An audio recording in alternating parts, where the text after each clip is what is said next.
Bismillahirrahmanirrahim. Assalamualaikum warahmatullahi wabarakatuh. Saya Muhammad Wafiq Ramadan dari kelompok 2 yang beranggotakan saya sendiri, Muhammad Wafiq Ramadan, Mustaqim, dan Laila Al-Falah. Di sini kami akan mempresentasikan hasil makalah yang kami buat yang berjudul Dari Administrasi Negara ke Administrasi Publik. Baik, selanjutnya ada teori paradigma terhadap administrasi negara. Dalam pemikiran berkembang administrasi publik, dapat dilihat dari perbedaan perkembangan dalam teori administrasi publik. Model tersebut sebagai perluasan teori yang memiliki keterkaitan bersama kenyataan masalah dan teori pedoman untuk paradigma. Dari beberapa teori yang berlanjut, dalam proses dibentuknya ada 3 teori utama, yaitu yang pertama, ada perilaku dalam organisasi publik.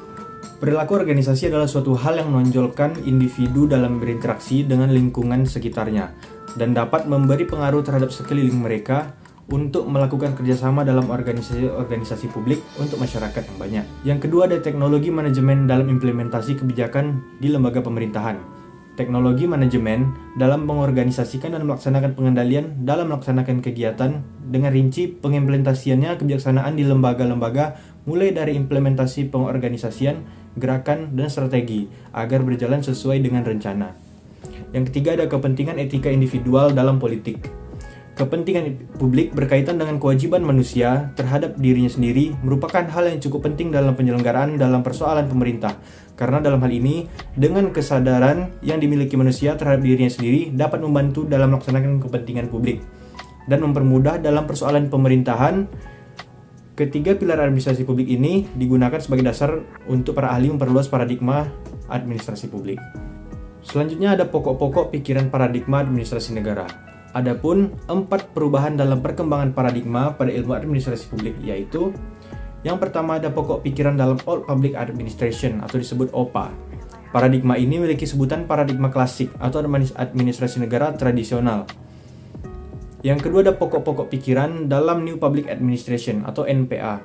Ide utama yang dikembangkan Frederickson untuk NPA adalah keadilan sosial. Keadilan sosial dalam hal ini merupakan istilah yang mencakup konsep seperangkat pilihan nilai, memilih kerangka organisasi, memilih gaya kepemimpinan, menekankan kesetaraan dalam pelayanan pemerintah, menekankan akuntabilitas, keputusan, dan melaksanakan program untuk administrator publik.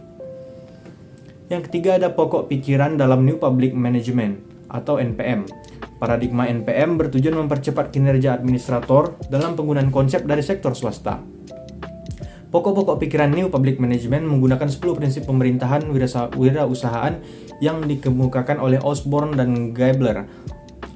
Yang keempat ada pokok pikiran dalam New Public Service atau NPS. Dari kacamata New Public Service menginginkan adanya tugas atau peran administrator publik yang mengikut sertakan masyarakat ke dalam pemerintahan serta bekerja untuk melakukan pelayanan publik kepada masyarakat. Ketika menjalankan tugas itu, administrasi publik menyadari terdapat akuntabilitas suatu sistem demokrasi, lapisan kompleks, tanggung jawab, serta etika. Administrator yang bijak dan memiliki tanggung jawab seharusnya mengikut sertakan masyarakat bukan hanya pada perencanaannya, namun dalam pelaksanaan melalui program yang dilaksanakan untuk mencapai tujuan dari masyarakat itu sendiri. Mengacu pada hal itu, pekerjaan administrator bukan lagi mengarahkan tetapi melakukan pelayanan kepada masyarakat. Kesimpulannya, administrasi negara diibaratkan sebagai makhluk hidup yang mengalami pertumbuhan dan perkembangan, mulai dari saat lahir sampai mencapai kematangan atau dewasa, dan mungkin bahkan sampai mati. Supaya bertumbuh dan berkembang dengan baik, perlu didukung oleh sumber-sumber daya. Aktor-aktor yang memiliki kompetensi dan kualitas unggul. Perubahan atau metamorfosis administrasi negara dapat dilihat dari beberapa pemikiran administrasi melalui beberapa paradigma perkembangan. Sampai dengan saat ini, administrasi negara masih terus bertumbuh dan berkembang karena dipicu oleh tuntutan.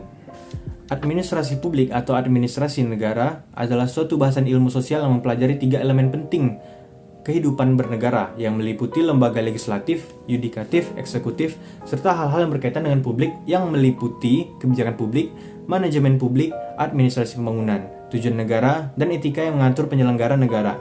Istilah public administration tidak tepat lagi untuk diterjemahkan sebagai administrasi negara, melainkan lebih tepat jika diterjemahkan menjadi administrasi publik, sebab makna kata publik di sini jauh lebih luas daripada kata negara. Publik di sini menunjukkan keterlibatan institusi-institusi non-negara baik di sektor bisnis maupun civil society di dalam paradigma pemerintahan. Baik, sekian presentasi kelompok 2. Terima kasih atas segala perhatian. Mohon maaf atas segala kekurangan. Wassalamualaikum warahmatullahi wabarakatuh.